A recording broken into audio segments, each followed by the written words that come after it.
বাংলাদেশের টেস্ট অধিনায়ক মুশফিকুর রহিমের এমন একটি কীর্তি হয়তো অনেকেরই জানা নেই, যেখানে তিনি সবার শীর্ষে। এমন রেকর্ড গড়তে পারেননি Sachin Tendulkar, Brian Lara, Ricky Ponting বা ওয়াসিম আকরামের মতো বিশ্বসেরা তারকারাও। হ্যাঁ, একই মাঠে ১০০ বা তার বেশি আন্তর্জাতিক ম্যাচ খেলা একমাত্র ক্রিকেটার মুশফিক। এমনই এক তথ্য উঠে এসেছে ক্রিকেটের সবচেয়ে জনপ্রিয় অনলাইন নিউজ পোর্টাল ESPN ক্রিকইনফোতে।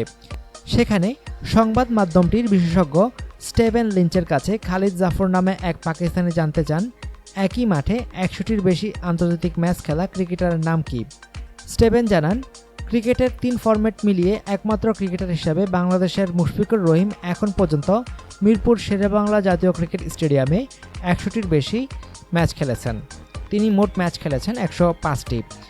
একই মাঠে বিশ্বসেরা অলরাউন্ডার সাকিব আল হাসান খেলেছেন দ্বিতীয় সর্বোচ্চ ৯৭টি ম্যাচ। সেই মাঠে ৯৩টি ম্যাচ খেলে তৃতীয় অবস্থানে আছেন তামিম ইকবাল। বাংলাদেশিদের বাইরে একই মাঠে সর্বোচ্চ ম্যাচ খেলা ক্রিকেটার হলেন জিম্বাবুয়ের হ্যামিল্টন মাসাকাদজা। তিনি খেলেছেন ৯১টি ম্যাচ। এছাড়াও অ্যালটন চিগম্বুরা ৮৯টি ম্যাচ। তারা নিজ দেশের মাঠ হারারে স্পোর্টস ক্লাবে ম্যাচগুলো খেলেছেন।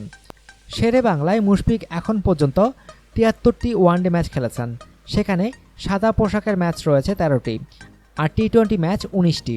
টি-২০ ম্যাচে আবার এক মাঠে সর্বোচ্চ অবস্থানে রয়েছেন উইকেট রক্ষক ব্যাটসম্যান মুশফিকই। দুবাইয়ের মাঠে ১৮টি টি-২০ খেলে দ্বিতীয় অবস্থানে আছেন পাকিস্তানের ওমর আকমল। এদিকে কলম্বোর সিংহলি স্পোর্টস ক্লাবে সর্বোচ্চ ২৭টি টেস্ট খেলে সাদা পোশাকে সবার উপরে রয়েছেন শ্রীলঙ্কার কিংবদন্তি মাহেলা জয়াবর্ধনে।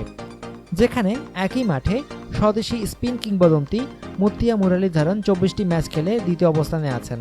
আর গলে ২৩ ম্যাচ খেলা কুমার সাঙ্গাকারার সঙ্গে যৌথভাবে তৃতীয় অবস্থানে আছেন সেই জয়াবর্ধনে।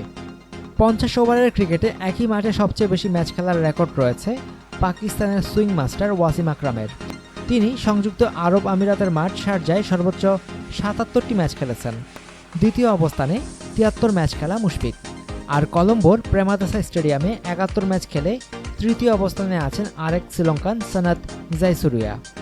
অনুগ্রহপূর্বক সংবাদটি শেয়ার করুন এবং খেলাধুলার সর্বশেষ খবর জানতে স্পোর্টস লাইট সাবস্ক্রাইব করে রাখুন।